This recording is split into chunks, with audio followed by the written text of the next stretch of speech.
बिहारी लाल की जय। बोल राधा रानी सरकार की जय।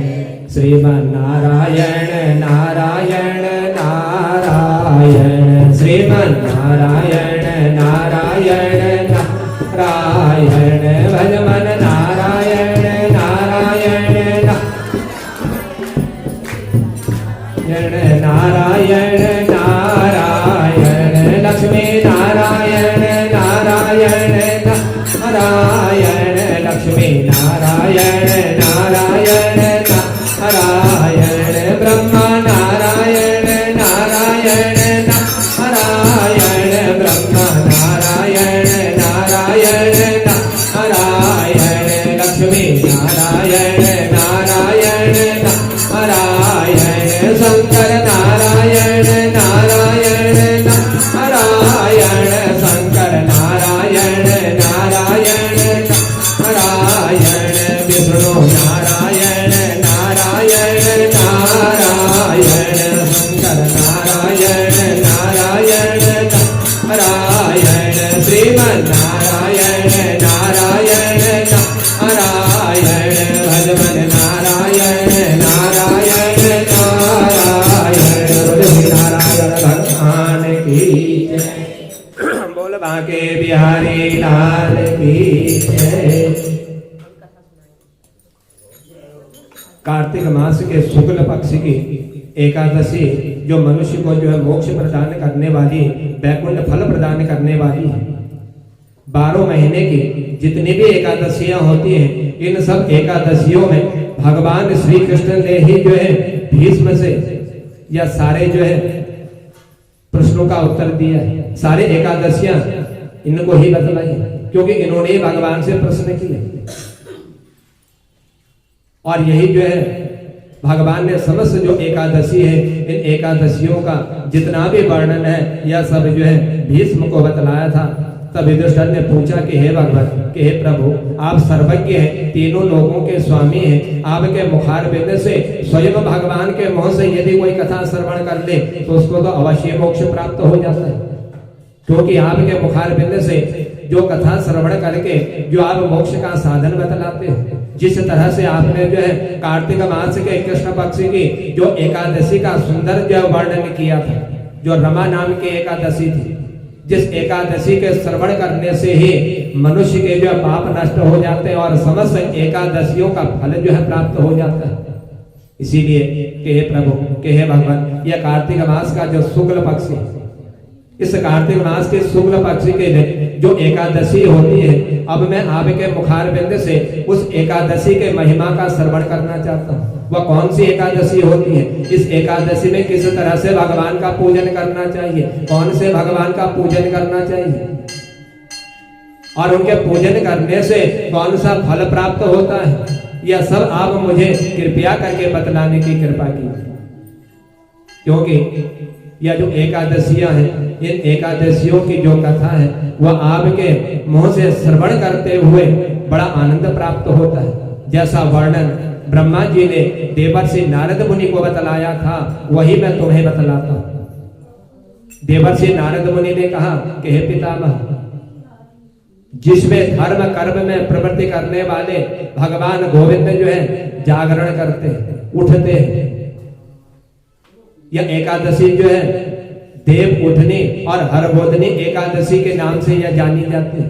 इसमें भगवान जो है जागरण से उठते हैं और उनके भक्त और भगवान जो है इनको उठाने के लिए अनेक प्रकार के वाद्य यंत्र बजलाते हुए और भगवान के सुंदर मंत्रों का उच्चारण करते हुए भगवान को जगाते हैं। इसलिए यह एकादशी जो है हरबोधनी एकादशी और देव उठनी एकादशी के नाम से यह विख्यात है।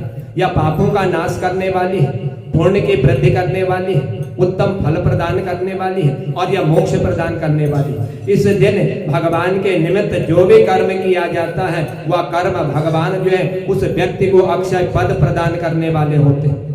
इसलिए हे राजन, समुद्र से लेकर के सरोवर तालाब तक जितने भी बड़े बड़े ये तीर्थ होते हैं, यह सभी जो है अपने महात्मा की तभी तक गर्जना करते हैं जब तक कार्तिक मास में भगवान विष्णु की हरबोधनी तिथि नहीं पहुंच जाती।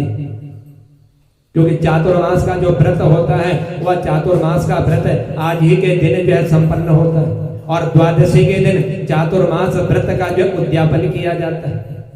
चातुर्मास के व्रत में जब भगवान शयन करते हैं उस समय जो है भगवान को प्रसन्न करने के लिए तुलसी में उनके विग्रह को स्थापित करते हुए मन में उनका चिंतन करते हुए प्रातः और सायंकाल दोनों समय जो उनके निमित्त दीप जला देता है पूरे 4 महीने तक, उसको जो है उस दीप जलाने का पुण्य फल प्राप्त हो जाता है। जिस तरह से कार्तिक के महीने में चतुर्दशी और पूर्णमासी के दिन दीप दान का जो फल प्राप्त होता है वह चातुर्मास में भगवान के निमित्त तुलसी के वृक्ष के समीप दीपक जलाने से उस दीप दान का फल जो है मनुष्य को प्राप्त हो जाता है।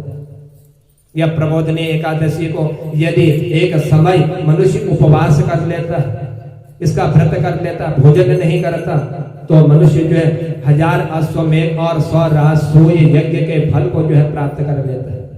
एकादशी का व्रत हो या कोई सा भी व्रत हो, उस व्रत को करने के 2 नियम जो है सबसे प्रथम मनुष्य को धारण करने चाहिए। सबसे पहला नियम, यदि एकादशी का व्रत करना है तो एकादशी के 10वें के दिन कोई ऐसा भोजन का सेवन ना करे जिस भोजन को करने से उस एकादशी का जो है फल समाप्त हो जाए। सात्विक भोजन करे, शुद्ध भोजन करे, और तब जाकर के वह एकादशी के व्रत को करे। और जब एकादशी का व्रत करके द्वादशी के दिन फिर जो है जैसे 10वें के दिन भोजन किया हुआ है वैसे ही द्वादशी के दिन फिर वह जो शुद्ध भोजन करे, और जब दोनों दिन शुद्ध भोजन कर लिया तब जाकर के उस एकादशी का जो पुण्य होता है, जो फल होता है, वह उसको प्राप्त हो जाता है। सो हे देवर्षि, हे नारद मुनि, जो दुर्लभ है, जिसकी महिमा भी जो है बड़ी अपरंपार है, जिसकी प्राप्ति होना बड़ा असंभव है, जो चीज मनुष्य को प्राप्त नहीं हो पाती, जो नहीं मिल पाता है, जिसकी वह याचना भी कर लेता है, उस वस्तु को पाने के लिए प्रयत्न करता है और प्राप्त नहीं हो पाती, वह सब जो है यह एकादशी जो है उस असंभव को भी जो संभव बना देती है। जिसे त्रिलोकी में किसी ने कभी देखा तक नहीं हो, ऐसी वस्तु के लिए भी यदि मनुष्य याचना कर लेता है उसको प्राप्त करने के लिए, तो यही हरबोधनी एकादशी जो है उसको वह प्रदान कर देती है, उसका फल उसको जो है प्राप्त हो जाता है। भक्ति पूर्वक उपवास करने पर मनुष्य को यह हरबोधनी एकादशी जो है ऐश्वर्य प्रदान करती है, संपत्ति देती है, उत्तम बुद्धि प्रदान करती है, यह सब सुख जो है उस मनुष्य को प्राप्त होते हैं। बड़े से बड़े जितने भी, चाहे वो अनजान करके किए गए हो या जानबूझ करके कर लिए गए हो, ये बड़े बड़े पापों को हरने वाली हरबोधनी एकादशी और कार्तिक मास की ये दोनों एकादशियों का फल जो है समस्त एकादशियों के फल के समान है। जिन्होंने ये दोनों एकादशियां कर ली, रमा एकादशी और हरबोधनी एकादशी, तो उनको जो है 12 महीने की एकादशियों का फल जो है प्राप्त हो जाता है।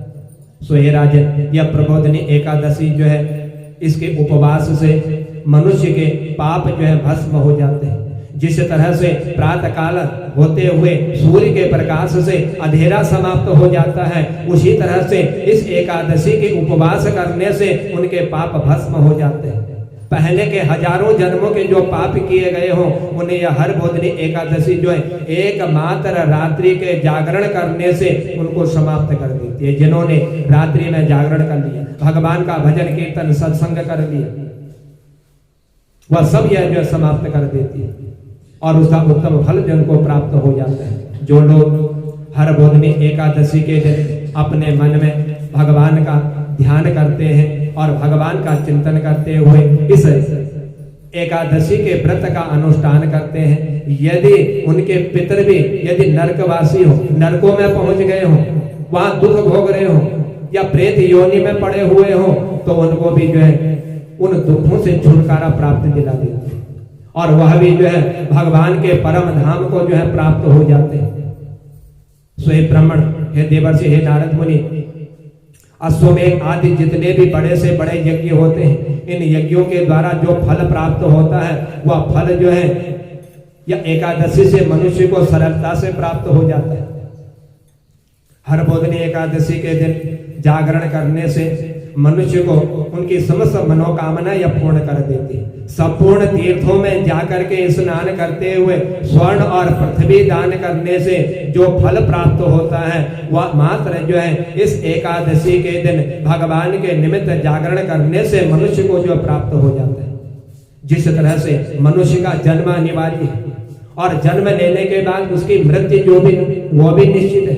जन्म लेना और मृत्यु ये दोनों जो है मनुष्य के लिए अनिवार्य है। जन्म ले लिया तो मृत्यु होनी है, मृत्यु ले लिया तो जन्म होनी है। ऐसे ही जो है धन संपत्ति भी जो है इस संसार में क्षणभंगुर है। आज धन है, कल धन समाप्त हो जाएगा या किसी के पास रहता नहीं है। इसीलिए यह मनुष्य शरीर प्राप्त हुआ है। जाने कैसे शुभ कर्म होंगे उस जन्म में, जो ऐसा कर्म हम लोगों ने किया होगा जिस कर्म के कारण हमको मनुष्य योनि प्राप्त हो।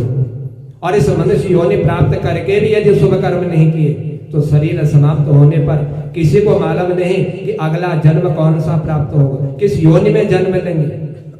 तो इसलिए मनुष्य शरीर पा करके जिसने इसको सार्थक कर लिया, संसार के माया जाल क्षणभंगुर है।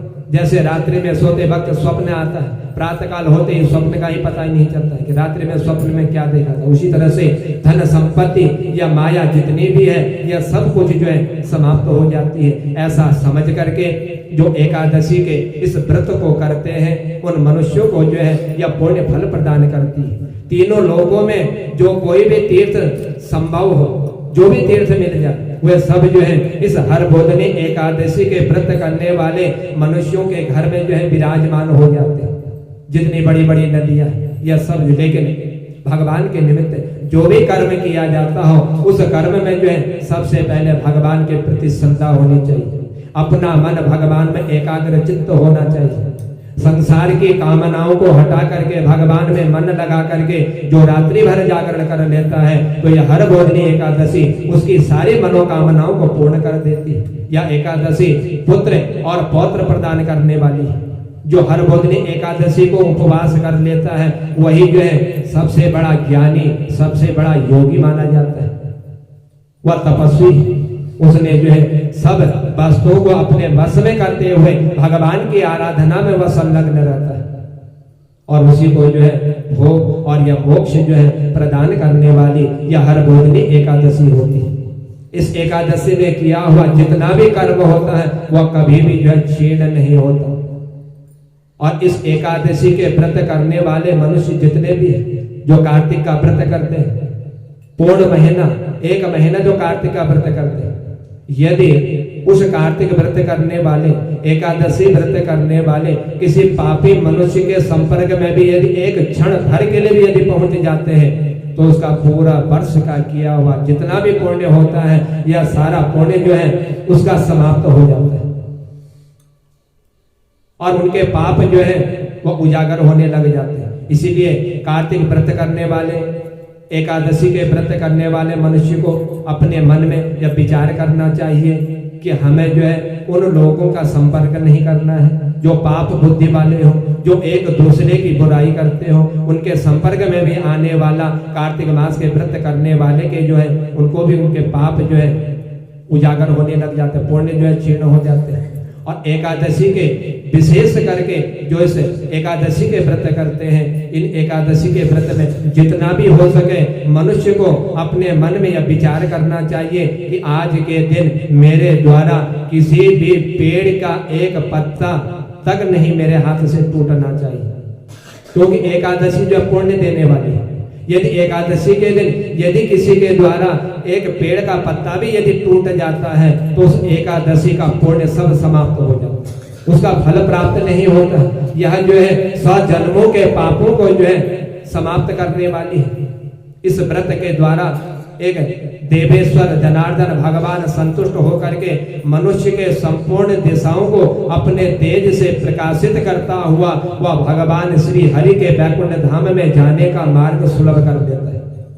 यही एकादशियां मनुष्य को पुण्य प्रदान करने वाली और विशेष करके जो परम पवित्र कार्तिक का महीना भगवान को प्रिय होता है, उस महीने में जो भी व्रत उनके निमित्त किए जाते हैं वह जो अक्षय पद प्रदान करने वाले हैं। ब्रह्मा जी भी उनकी गणना नहीं कर सकते, इतना पुण्य फल उनको प्रदान करता है। मनुष्य अपने बचपन में, जवानी में, बुढ़ापे में इन तीनों अवस्थाओं में यदि वह किसी भी प्रकार से कोई भी यदि पाप कर लेता है, चाहे उनकी गणना अधिक हो पापों की या पुण्य की अधिक हो, जितने भी हो, यह सब जो है या एकादशी उनको समाप्त कर देती है, उन पापों को नष्ट कर देती है। इसीलिए इन एकादशियों के व्रत से ही मनुष्य जो है भगवान के वैकुंठ धाम में जाने का अपना मार्ग भी सुलभ कर लेता है। इसीलिए मनुष्य को हमेशा यह प्रयत्न करना चाहिए कि संपूर्ण मनोवांछित जो फल प्रदान करने वाले हैं वह देवादिदेव नारायण भगवान गोविंद भगवान है। यही मनुष्य की जो है हर मनोकामना को पूर्ण करने वाले हैं। और यही जो है मनुष्य इस शरीर को त्याग करके अंत में इन्हीं के जो है चरणों में शरण ले लेता है। जिन्होंने पुण्य कर्म किए होते हैं, जो पुण्य आत्मा होती है, और जो पापी होती है उनको जो है नरकों में जो है भ्रमण करना पड़ता है। उन नरकों में जाकर के यातनाएं उनको भोगनी पड़ती है। इसलिए हे देवर्षि, हे नारद मुनि, जो भगवान विष्णु के भजन में तत्पर होकर के कार्तिक मास में अन्न का त्याग कर देते हैं, उनको जो है चांद्रायण व्रत का जो है फल प्राप्त हो जाता है।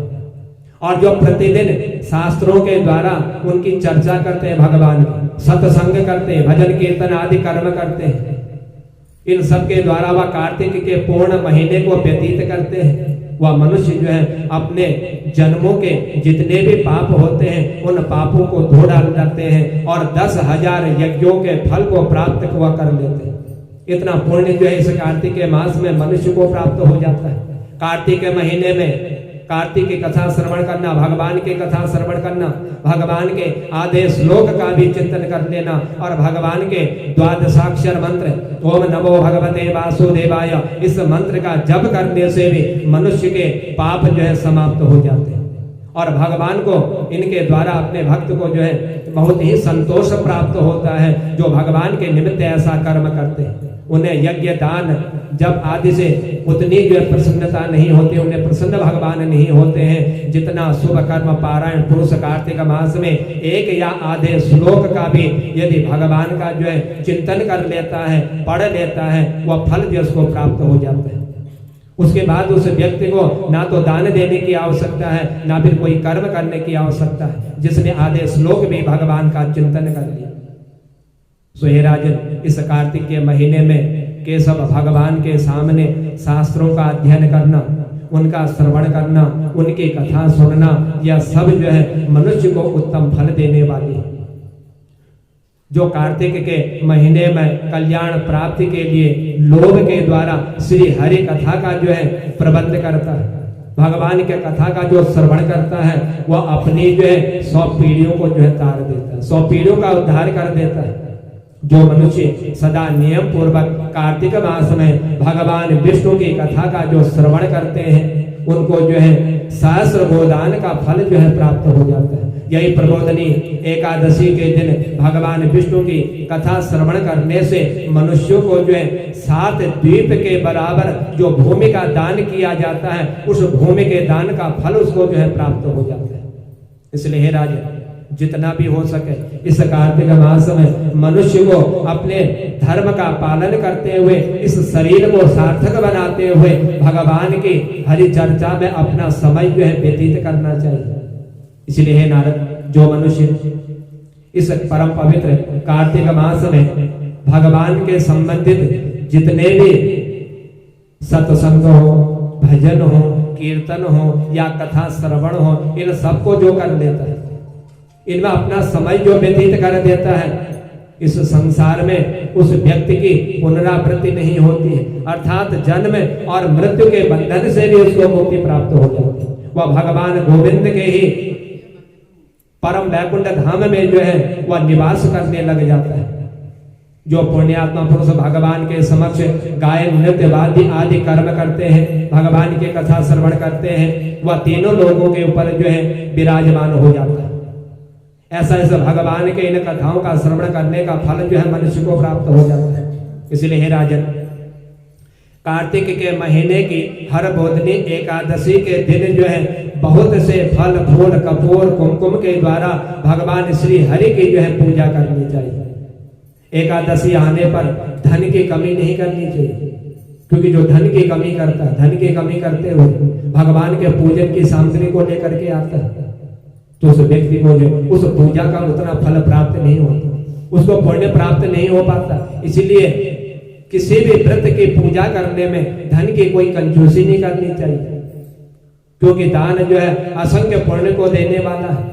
यदि उस दान के निमित्त यदि कंजूसी कर दी तो वह दान जो है सार्थक नहीं होता, उसका पुण्य जो है प्राप्त नहीं होता। इसीलिए श्रद्धा पूर्वक जितना भी धन व्यय हो सके वह श्रद्धा के द्वारा भगवान की पूजा उसको करनी चाहिए। प्रबोधनी को जागरण के समय रात्रि में शंख से जल ले करके उसमें फल रख करके नाना प्रकार के द्रव्यों के द्वारा श्री हरि गोविंद का स्मरण करते हुए वह अर्घ्य जो है उनको प्रदान करना चाहिए और भगवान से निवेदन करना चाहिए कि हे भगवान, मैंने तुम्हारा व्रत किया हुआ है और रात्रि में मैंने तुम्हारा जागरण किया हुआ है, इसीलिए मैं आपको जो है इस शंख में जल भर करके फल रख करके आपको अर्घ प्रदान कर रहा हूँ। आप मेरे इस अर्घ को स्वीकार कीजिए और मुझे जो है मेरे पापों का जो है आप नाश कर दीजिए और मुझे मोक्ष प्रदान कीजिए। इस तरह भगवान से जो प्रार्थना करता है भगवान उसकी समस्त मनोकामना पूर्ण करते हैं। समस्त तीर्थों में स्नान करने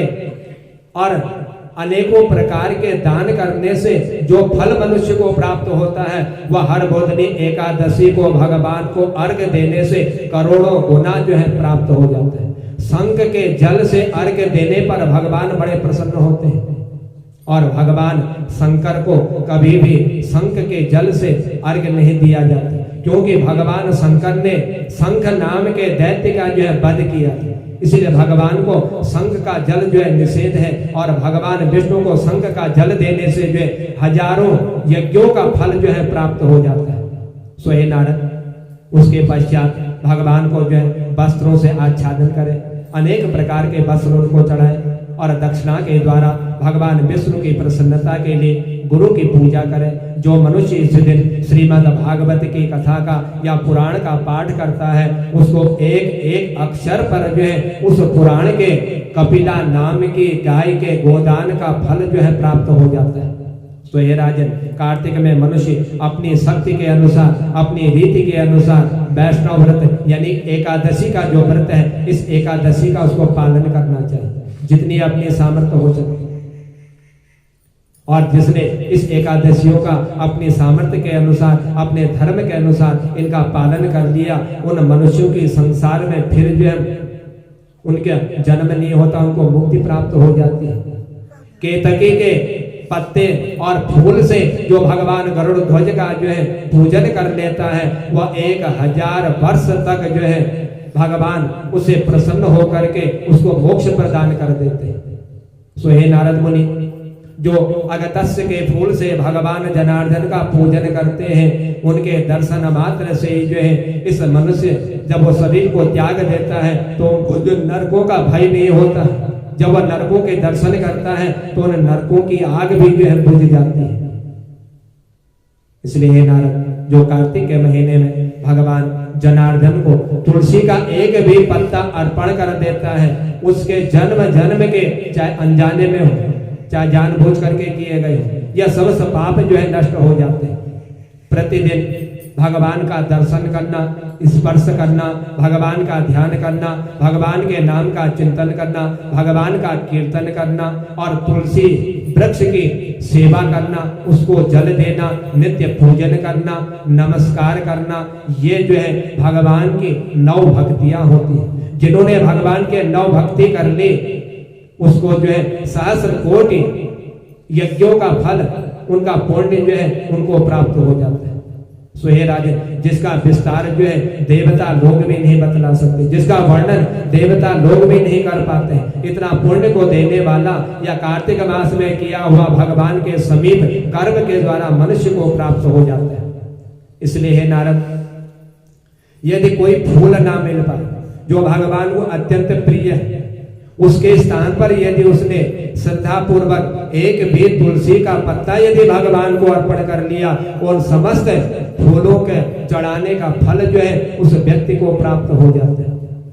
कार्तिक मास आया हुआ देख करके प्रतिदिन जो है नियम पूर्वक तुलसी के पत्तों से भगवान विष्णु जनार्दन का जो व्यक्ति पूजन कर लेता है एक एक पत्ता उनको चढ़ा देता है और अष्टोत्तर भगवान की जो पूजा कर देता है उसको जो है 100 यज्ञों का फल प्राप्त होता है।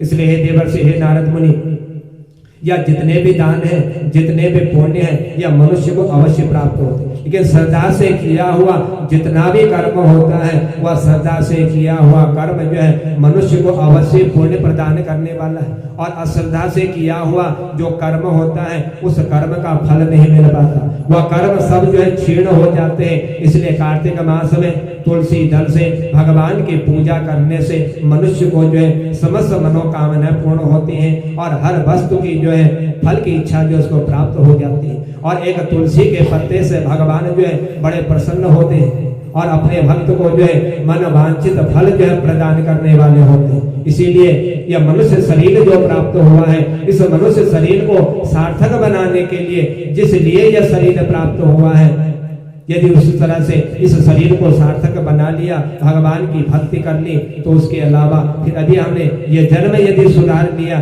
तो अगला जन्म अवश्य हमको जो है इन कर्मों के द्वारा फिर मनुष्य योनि प्राप्त होने का साधन जो है प्राप्त हो सकता है। यदि इस मनुष्य शरीर को प्राप्त करते हुए शुभ कर्म नहीं करे, भगवान का चिंतन नहीं किया, जिस भगवान ने इस शरीर को दिया हुआ, यदि उन्हीं के निमित्त हमने इस शरीर के द्वारा कोई कर्म नहीं किया तो हमारा शरीर जो है उस पशु के समान है, जिस पशु योनि में कोई भगवान की भक्ति नहीं होती, कोई भगवान की पूजा वो नहीं कर सकता।